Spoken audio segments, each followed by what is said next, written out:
नमस्कार और सुस्वागतम। आप देख रहे हैं ज्ञान विज्ञान धारा की वीडियोस, जो कि डॉक्टर के जयलक्ष्मी, एसोसिएट प्रोफेसर भाषा विभाग SSL VIT वेल्लोर के रिसर्च पेपर पर आधारित हैं। विश्व शांति दर्शन चैनल की संकल्पना और इच्छा शक्ति का श्रेय विश्वधर्मी विश्व शांति के उपासक प्रोफेसर डॉक्टर विश्वनाथ कराट जी को जाता है।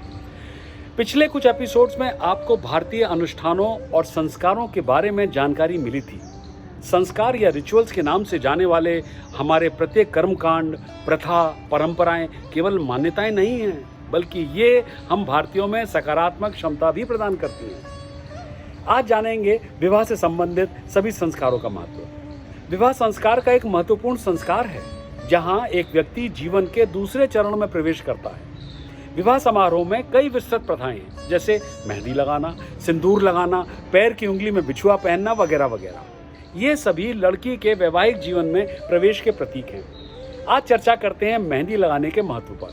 हमारे देश में मेहंदी लगाने की जो प्रथा है वो सदियों से चली आ रही है। शादी के समय दुल्हन अपने हाथों और पैरों पर मेहंदी सिर्फ सजावट के लिए ही नहीं लगाती, बल्कि इन सभी प्रथाओं के पीछे विज्ञान छिपा है। दरअसल शादी के दौरान दुल्हन का तनावग्रस्त होना और थकावट से गुजरना लाजमी है। मेहंदी के शीतल प्रभाव के कारण तंत्र को आराम मिलता है। ये सर दर्द और तनाव को रोकने में भी मदद करती है। हाथों की रक्षा तथा वायरल और फंगल इन्फेक्शन से नाखूनों की रक्षा होती है।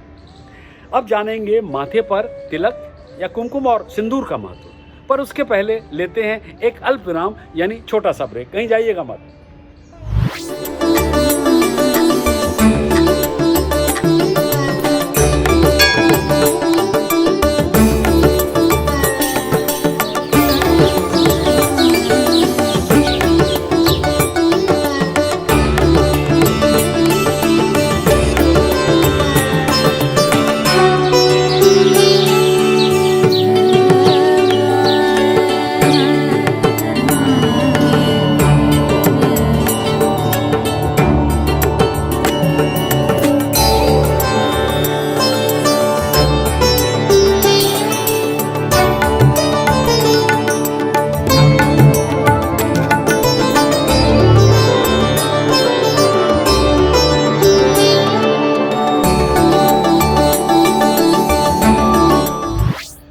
ब्रेक के बाद पुनः आप सबका स्वागत है।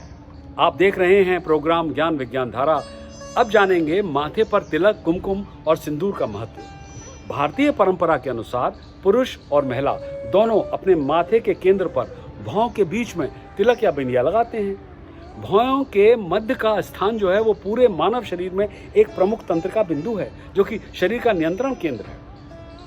ये खासतौर पर माना जाता है कि भौं के बीच का स्थान मानव शरीर में ऊर्जा बनाए रखता है और शरीर को नियंत्रित करता है। परंपरागत रूप से यज्ञ से प्राप्त चंदन, लाल कुमकुम, तिलक, मिट्टी या राख का उपयोग किया जाता है। कुमकुम दरअसल हल्दी, चूने और धातु के पारा को मिलाकर तैयार किया जाता है। जहां पारा तनाव दूर करता है, वहीं चूना ठंडक देता है और हल्दी एक एंटीबायोटिक की तरह काम करती है। इतना ही नहीं, गर्मी के अवशोषण के विभिन्न स्तरों को ठंडा करके यह सिरदर्द को दूर करने में भी मदद करता है और हार्मोन का संतुलन बनाए रखता है। जब माथे पर तिलक लगाया जाता है, तब वहां स्थित अवचेतन मन को दर्शाने वाला आज्ञा चक्र दबता है, जिससे चेहरे की मांसपेशियों में रक्त के संचार में वृद्धि होती है। भारत में सिंदूर लगाने की परंपरा बहुत पुरानी है। सिंदूर हल्दी, चूने और पारे यानी मरकरी के मिश्रण से ही बनता है। शादी के समय दूल्हे द्वारा दुल्हन की मांग में सिंदूर लगाया जाता है।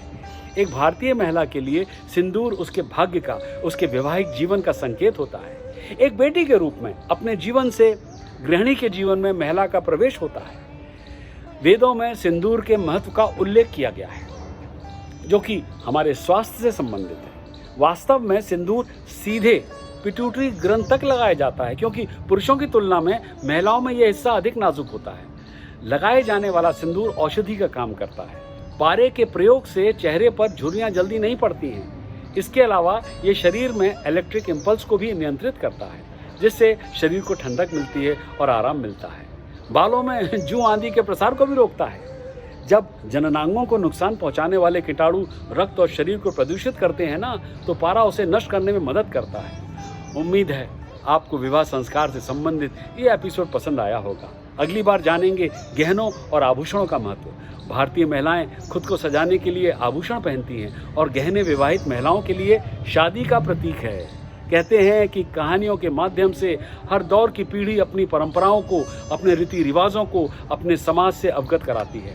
आज विश्व शांति दर्शन चैनल के माध्यम से हमारी भी यही एक कोशिश है कि हम अपने चैनल के जरिए आज की इस नई पीढ़ी को जानकारी देते रहें भारतीय परंपराओं की, हमारे मूल्यों की, आदर्शों की, जिससे वे ये नहीं कह सकते कि हमारे पूर्वज तो विरासत में हमारे लिए कुछ भी छोड़कर नहीं गए। और हाँ, एक बार पुनः याद दिला दूं कि चैनल को सब्सक्राइब जरूर कीजिएगा, जिससे कि संवाद बना रहे।